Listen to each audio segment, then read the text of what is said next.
and one of the most coolest, pinakamabait na P-pop idol. Palakpakan naman natin si Sam. Happy birthday, Sam! Di ba mga birthday, Sam? Hindi guys, ako rin, may gusto rin ako i-comment kay Josh kasi grabe talaga yung dedication niya. As in, nakikita ko pag nagtitraining sila, grabe yung tenga niya biglang, wait lang, mali yung note mo dito. As in, grabe ka sharp. Baka mo ililibre ko pa ito mamaya. Thank you sa mga kind words mo. Pero gusto namin magpasalamat sa lahat ng mga nandito dahil you guys made this possible. Kung hindi nyo kami sinusuportahan, I don't think these types of events will ever happen. Kaya maraming salamat sa inyo. Pero eto na. Ito na. Kung ang ating CS fam ay ready na sa ating mga next performers.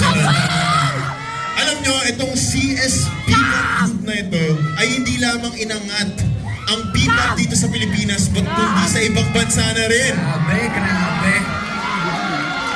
Alam mo, bago natin na palabasin ng ating next group, gusto mo maramdaman ang energy ng mga buhat!